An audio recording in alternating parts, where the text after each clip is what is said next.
Thank everybody for being here. I visited with some locals who live around here, including a family member of the owner of this store. I let her know that I first came to this store about 21 years ago. Been to this store every year for many years. I've seen these little campers since they were just a little bit bigger than toddlers, young kids. I've seen them grow and mature into beautiful young men and women.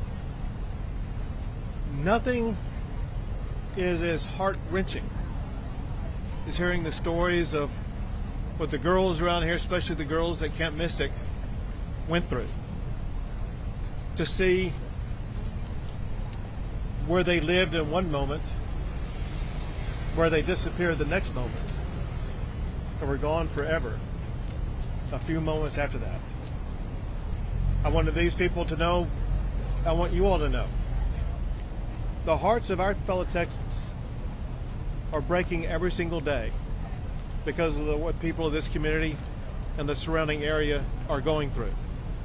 There's nothing more important on our hearts and minds than the people of this community, especially those who are still lost. I told them what we were doing, not just today, but what we are going to be doing for the days, weeks, and months to come. This is what they needed to hear.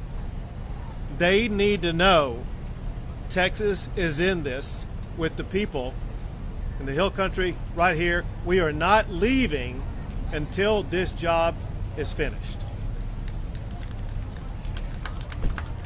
The job right now, the primary job right now, continues to be locating everybody who was affected by this flood. There still remain those who are missing. We have to find every single person who's missing. And that's job number one. While we are doing that job, it's important that we also be conducting other business affecting this storm. We did several things in that regard today. One is to get a better assessment about what exactly needed to be provided for the community. We took a flyover to get that assessment. I've been here for multiple times over the course of the past 2 decades, but multiple times over the course of just this one flooding episode. And I have a good feel on the ground of what is needed. But when you're in the air, you get a fuller perspective of how widespread, how catastrophic the damage is, and what must be done to fully address it. We were able to process that better today when we flew around. And on that fly around today, I had with me the Speaker of the House, Dustin Burrows, who's going to speak after myself. I want to provide you with some information, some of which is just now updated. First, the numbers that I have is that there are 94 fatalities. 94 fatalities associated with this flooding event in this area. Separate from that, in other flooding events in other parts of the state of Texas, there's another 15 fatalities for a total of 109.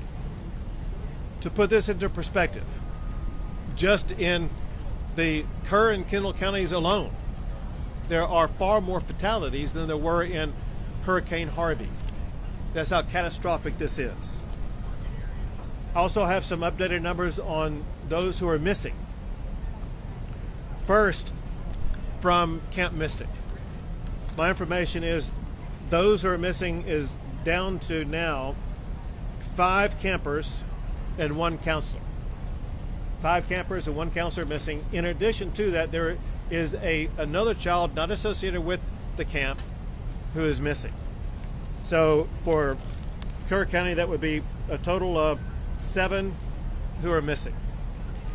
In other parts of the state, there are 12 who are missing.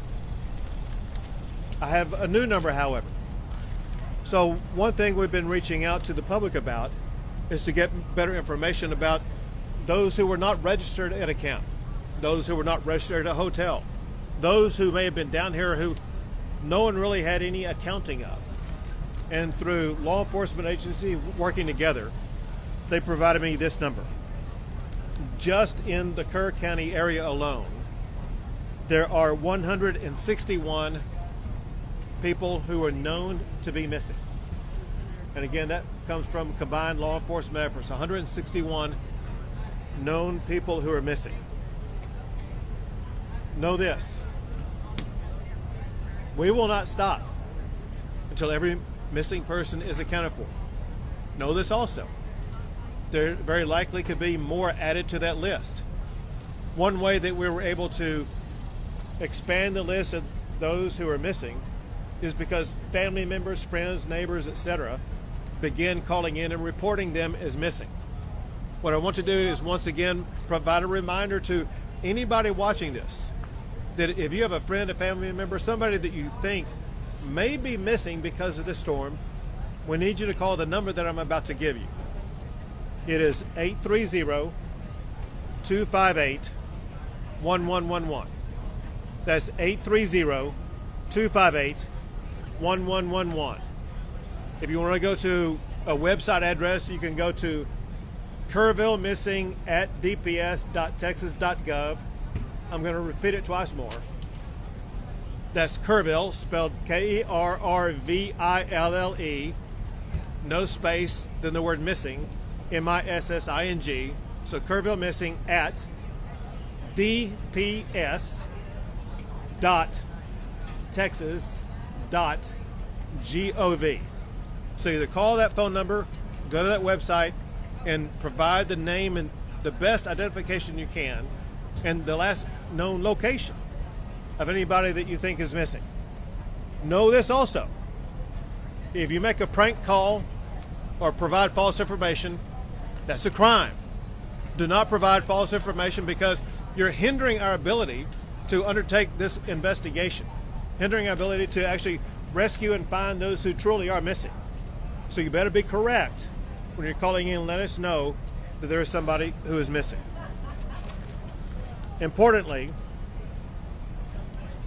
we know that so many families are going through grief that's beyond anyone's comprehension right now, beyond any of us being able to walk up to them and give them the magic words that will make them suddenly feel healed. We know that they need grief counselors. We have 5 organizations that together are providing dozens of grief counselors for all of the affected family members around here. It's so important at times like this for family members to access that grief counseling so they can have their mental and emotional health needs addressed in what may be the most challenging time of their lives. Something else that's a help as we begin the process of helping places like the Hunt store, the local community, Hunt, Texas, be able to rebuild. One thing that is speeding that recovery was the immediate granting of the major master declaration that was granted by President Trump. It immediately opened not only access to more funding, but also access to more resources to be able to more quickly and more effectively respond to this storm. That includes debris removal, which has already begun. It includes assistance for individuals who are eligible to apply, and the Director of Texas Division of Emergency Management will explain more about that in a second. But there are 2 categories of people or entities that there is money available to assist. One are individuals affected by the storm. Another are public entities like the town of Hunt, like the town of Kerrville, like the county of Kerr, etc. They may have needs with regard to roads or utilities, whatever the case may be. Now the assistance is available for them to more effectively and more quickly address that. With regard to roads, anybody who's driven around here knows that there are some roads that need repairs. The Texas Department of Public Safety is working 24/7 to make sure they're going to be getting these roads repaired and passable as quickly as possible. Going back to President Trump, he and I spoke again this morning, and he could not stop talking about how sad he was for all the little girls who've lost their life. He recounted his own understanding of what happened with what was really a tsunami wave of wall of water that swept too many of them away. And he cares a lot about those young ladies. And he wants to step up and make sure that any need that we have here in Texas is going to be met very quickly. And he's already done that by helping to provide the quick assistance by sending down Secretary Kristi Noem, who, listen, I've been dealing with events like this for 10 years. Never have I seen someone respond as quickly and as effectively as what Secretary Noem did. Also, while coming over here, I received this text from Secretary Kennedy. It says the following. It says, Governor Abbott, it's Secretary Robert Kennedy. It says, we are set to declare a public health emergency for the Texas Hill Country flash floods. This will make it easier for healthcare and mental health providers from out of state to help both by traveling to the area and by telemedicine. Please let us know where we can be most helpful, which I will let him know. But I just wanted you to know about that new update. Now I would like to turn things over to the Speaker of the Texas House, Dustin Burrows.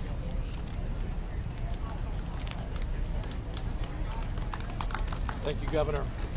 First, to the members of the community and to all those who've been impacted, the survivors, those who've lost loved ones, I know there's not any adequate words any of us can express to share our care and concern. But I want to promise you, every person in this state, every tip of it, we have held you in our thoughts, in our prayers, and we will continue to do so as you go through this. And you take care of what I know all Texans can endure. I had the opportunity to fly with Governor Abbott today over the damaged area.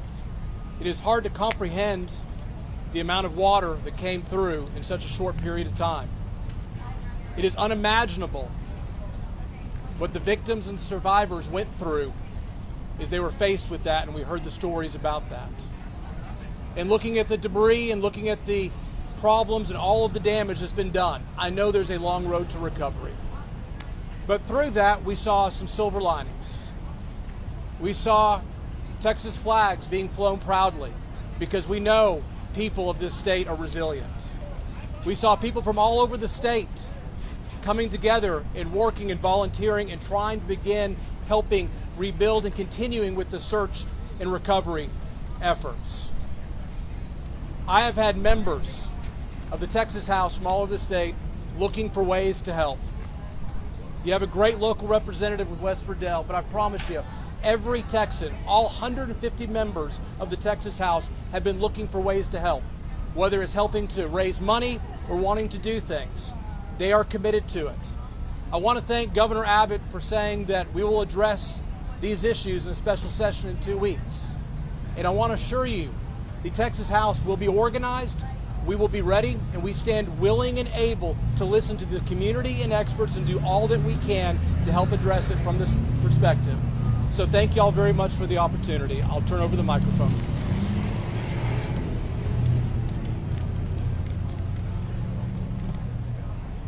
This is the kind of event that the Speaker of the House would have come to in an ordinary situation. When you consider the fact that we're going to start a special session 2 Mondays from now, a special session that will have at the top of its agenda helping communities like in Kerr County, Kendall County, as well as in Central Texas and the Big Country, all areas affected by the floods of the past week. Those issues are going to be on the agenda for the state to address from top to bottom. We want to make sure that when we end that session, we end it making sure these communities are better, more resilient, and have the resources that they need for the next chapter of their lives. Now we have the director of the Texas Department of Public Safety, Freeman Martin.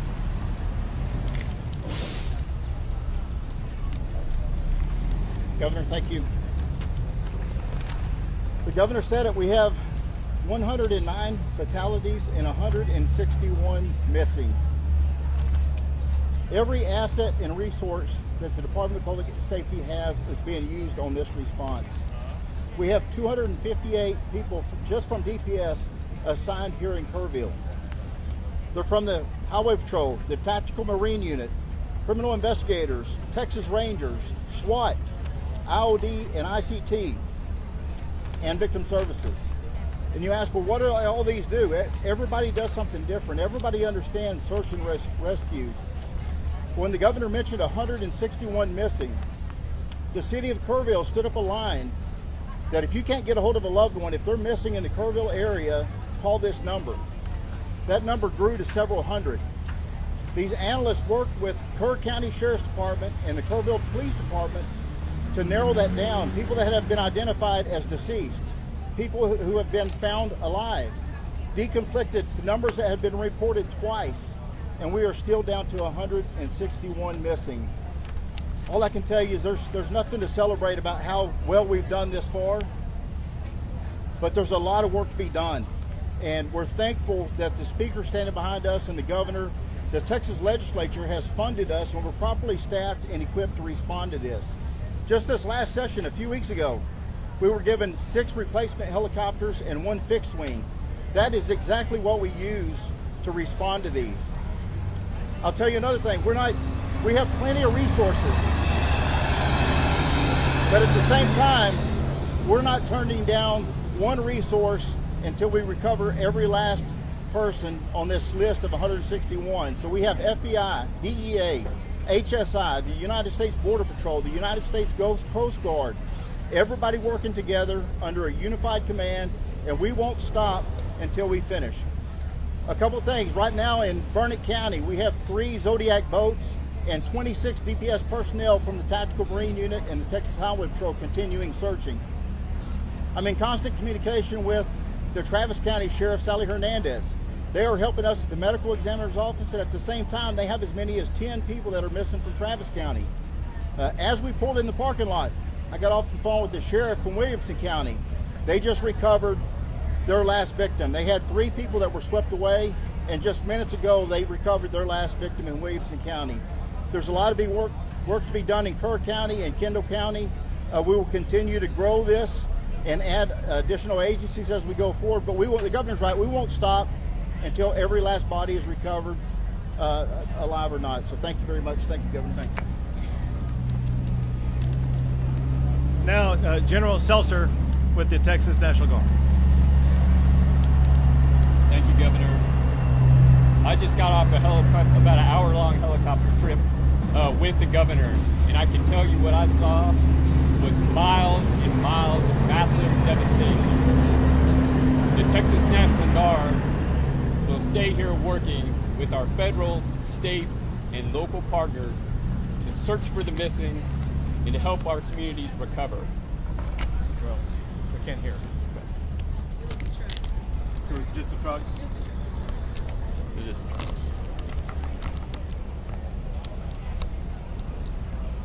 We will continue using assets such as search crews on the ground, high-profile military vehicles, Black Hawk helicopters with rescue hoists, and heavy Chinook helicopters in order to conduct search and rescue, evacuation, and to insert critical safety teams into austere areas to help life-saving.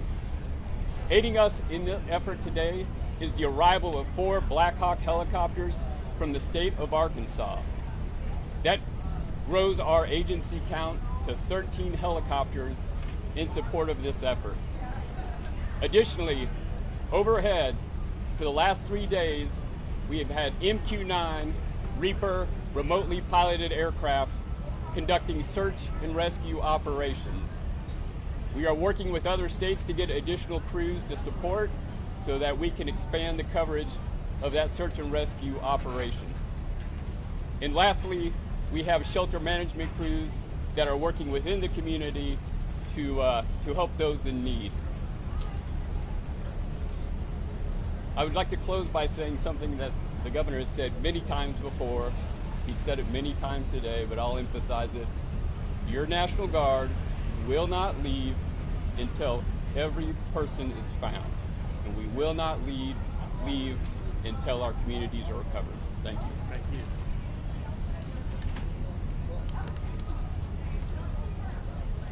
General Seltzer rightfully mentioned and thanks the state of Arkansas for helping out with those Blackhawks as well as other resources.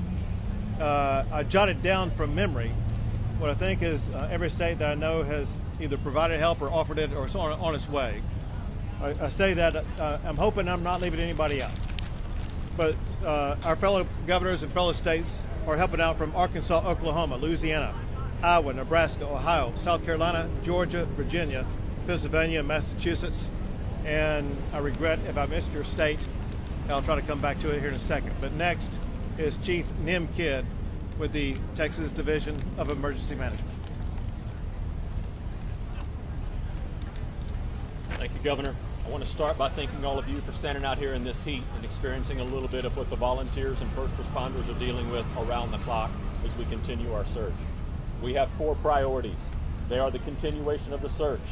They are debris cleanup and removal. They are supporting individual assistance programs and public assistance programs. I'm going to dive into some of the details of those. We continue our search operations not just here in Kerr County, but in the other 5 counties where we have people that are reported missing. As you can see and hear by the trucks passing by, debris cleanup is well underway. I want to thank the volunteers and all of the private sector partners that are out there working on debris operations right now. This will aid in the continuation of our search. We are pushing forward to help those whose homes and businesses have been impacted through the FEMA Individual Assistance Program.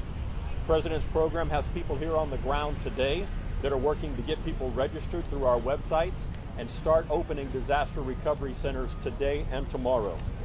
Damage assessments for those locals are still underway, and we've had over 1,000 submissions into the ISTAT program. Please, if you have not submitted into the ISTAT program yet and your home or business was impacted, you send that information to us. Next, we continue. Well, that didn't work out. Next, we continue to work on our public assistance for our communities, working to get our roads repaired, our debris cleaned up, our water, wastewater, and utilities back up online. Finally, I need your help in getting the message out to help keep the roads cleared. You've seen a lot of damage in these roads as our TxDOT crews are out trying to repair those roads right now, while we still have a lot of traffic in our emergency operations.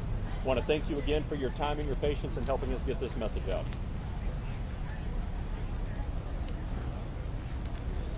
Thank you, Chief. Yesterday, I met with families that can't miss it. I made a commitment to them. The day before, I met with residents of Kerrville. Today, I met with residents of Hunt. I made a promise to all of them. Texas will not stop until we finish the job. We will not stop until we identify, recover every single body. We'll not stop until every road is rebuilt, every inch of debris is removed. We'll not stop because we are a state that cares about our people, cares about our communities, and we'll be with them every step of the way. We'll take a few questions. Governor, thank you. Uvalde happened. Said that they didn't receive any emergency alerts on their phones. Are you going to have that conversation with the city manager? I asked this because earlier today during the conference, he really didn't respond to our question related to how long it took him to evacuate people. Can you speak on that? So obviously the local officials who were on the ground at the time would know the most about that. But let's talk about it in this way. That's going to be one of the issues that we begin to address in less than 2 weeks in the state legislature. We're going to address every aspect of this storm to make sure that we're going to have in place the systems that are needed to prevent deadly flooding events like this in the future. Governor Abbott, Governor. When Uvalde happened, Governor, you led an investigation. Are you going to ask for investigation in this case? So we said when Harvey happened? No, Uvalde. Oh, Uvalde happened. Yeah. And it was gross negligence back then. Now this happened and the death toll is enormous. Are you going to ask for investigation? Who is to blame here, Governor? Right. So I'm going to talk about two different things. The first part of your question, and that is an investigation. We know a special session's coming in about 10 days. That's where, I would say where it begins. Candidly, those investigations will begin by both the House and Senate before we go into session. So probably beginning later this week or the early part of next week, there'll be committees formed that are already kind of working on ideas about ways to address this. Second part of your question needs to be addressed. You ask, I'm going to use your words, who's to blame? Know this. That's the word choice of losers. Let me explain one thing about Texas, and that is Texas, every square inch of our state cares about football. You could be in Hunt, Texas, Huntsville, Texas, Houston, Texas, any size community, they care about football. High school, Friday night lights, college football, or pro. And know this, every football team makes mistakes. The losing teams are the ones that try to point out who's to blame. The championship teams are the ones that say, don't worry about it, man, we got this. We're going to make sure that we go score again, that we're going to win this game. The way winners talk is not to point fingers. They talk about solutions.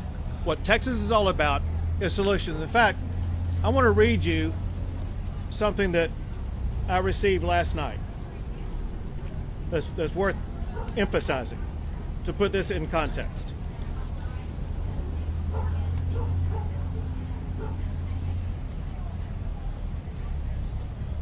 Tragedy has come. That part is done. What we do now, who we are now, that's what the story is still being written. Let it be one of grace, of grit, of fierce love in the face of grief. Let it be the kind of story that proves that the hill country may flood, but it does not fail. Say what you will about Texas, but when the rivers rise, so do we. Not with blame, not with bitterness, but with boots on the ground, arms around strangers, and hearts wide open. That's the Texas I know, and that's the America that I believe in. What this person wrote is what I know is true for all Texans, and what we will achieve every single day. What kind of legislation do you hope to see come from this special session? You know, part of the legislative process is policy is not made in a vacuum. We have ideas. I've served on 2 investigatory committees out of the House before I was Speaker, both Uvalde and Panhandle wildfires. There are things that we can talk about, but it is too early to commit to know the specifics until we actually talk to the members of the community and hear what they think. Talk to the experts in the field. Talk to the first responders. That's what legislative hearings are for. We are ready to get started. The legislators I talk to, the members of the House, and I know the Senate, are very interested in finding solutions to not accept that we can't do better, but we will have those hearings. We will synthesize what we get, and we will come up with legislation that I believe will make it to the governor's desk and make us a stronger, better, more resilient Texas. Governor, what do you say to these families that say these solutions may be a little too late? Well, so one thing that we're focused on is making sure that we deliver the right solutions. One thing the speaker just said is worth emphasizing, and that is that for us to provide real solutions, we actually need to hear from the people who are the ones most affected. The ones most affected, they're dealing with the grievance of having lost a child or lost a business or otherwise have their lives turned upside down. They don't have the capability right now of providing that information. We'll talk to local leaders, importantly, not just here, but across the state. And we want to make sure that we address what happened here, but at the same time, we want to make sure that we are able to implement measures that are going to be able to prevent loss in other regions going forward. So we have our work cut out for us, but I know the members of the House and members of the Senate, I know we'll work and get some meaningful things done. Governor, I want to hear, sir. First of all, I want to acknowledge the superhuman work that's happening to increase rescue and recovery efforts, but there are growing concerns in this community about who was in charge during those critical hours when that first alert came in at 1:14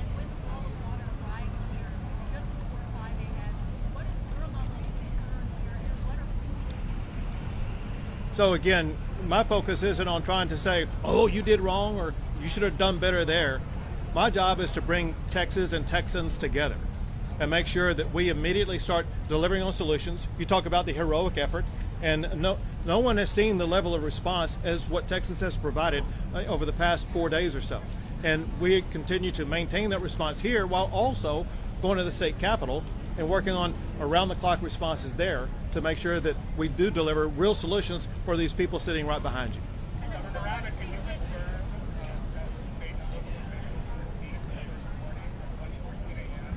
and what happened between then and the 3 hours that went by before the start of the flooding? Sure. So what your question is about what local officials knew? You'd have to ask them. What the state was aware of, the state was aware that there was a possible serious flooding event days in advance, and we pre-positioned assets and resources and personnel. And remember, the flood began on Friday morning. We originally positioned those assets, resources, and personnel on Wednesday. Then when greater clarity was discerned on Thursday, we moved them closer, added, and made sure that we had adequate supply going into Friday. So we were ready with the resources on the ground to be able to quickly respond. Some people say, well, we responded so fast. One reason we did respond fast is because we had assets here already. That said, we didn't know the magnitude of the storm. We knew that there was a flash flood warning. And if you heard a flash flood warning, no one would know that would be a 30-foot high tsunami wall of water, I don't think.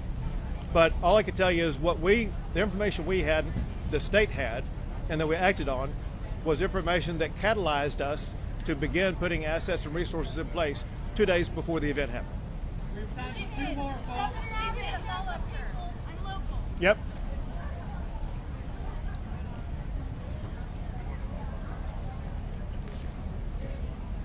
My name's Courtney Calhoun. I'm born and raised here.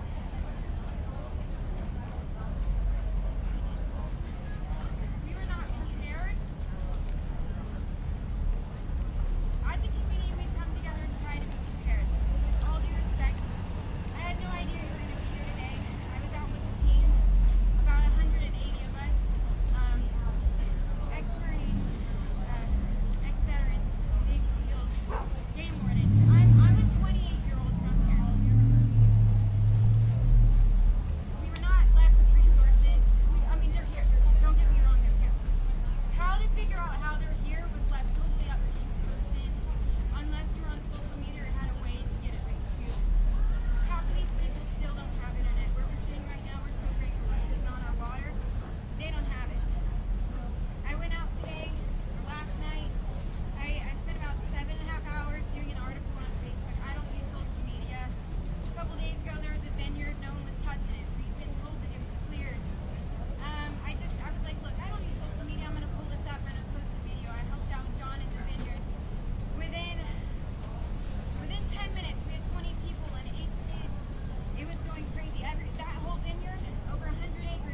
Well, so if I could say this. Yes, Yeah. I'd like to say my question. Sure.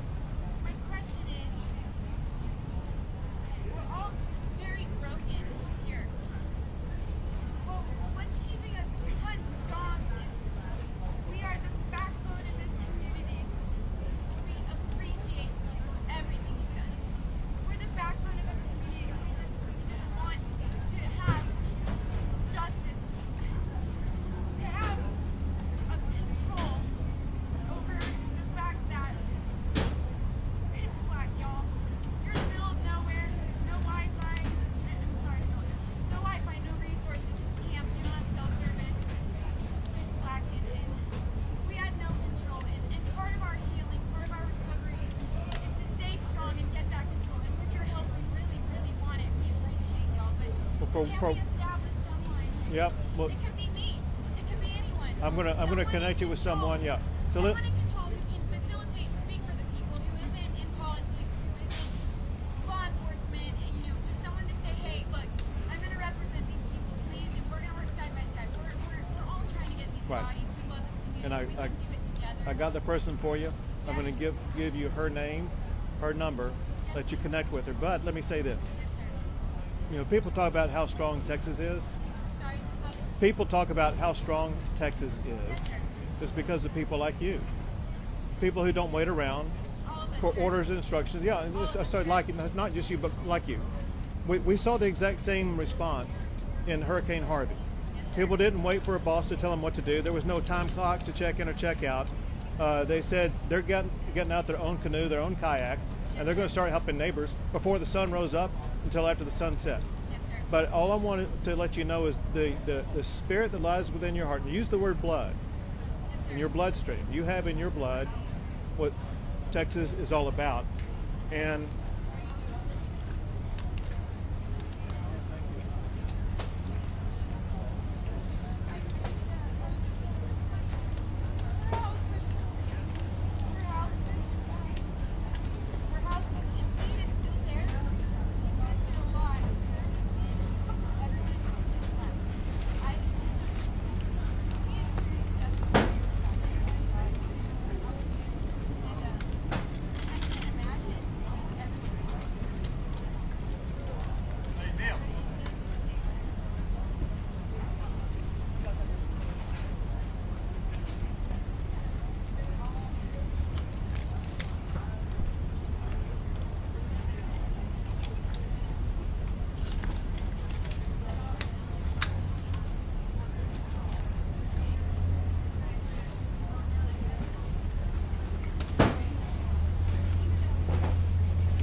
Two more questions. Quick follow-up. At what point Let was me- the state let me in see. contact with the county ahead of this flooding here, sir? Nim could best answer that. Nim, when Chief Kidd, we know that resources were deployed ahead of this the flooding. At what point was the state in contact with your county? Wednesday and Thursday before the Friday morning. Why was it back to I can't answer the whys. I'm not going to answer the whys. You asked when we were in contact. We started having calls and messages on Wednesday from an area of I-35, out I-10, all the way to where it touches I-20, all the way back over to where I-20 touches I-35 again. That is a large chunk of Texas that was anywhere in the potential area where this kind of rain could have fallen. It picked this spot right here. All right. One more question. Go ahead. Yep. And so, I just heard that moments ago. The man who's in charge of that assistance is Chief Nim Kidd. She wants to know how long does it take to get assistance? How long does it take to get assistance? So the disaster recovery centers will be published in the morning of those locations. They can go to those locations and start getting aid. There are plenty of volunteers that are out there ready to offer aid right now, in addition to the federal assistance. So you're saying that those centers will be open tomorrow morning? Yes, sir. Where? Soft. We have the addresses. I need to confirm them, and then we'll put them out. They will be publicized. They will be publicized. Yes, ma'am. Thank you all. Thanks, everyone.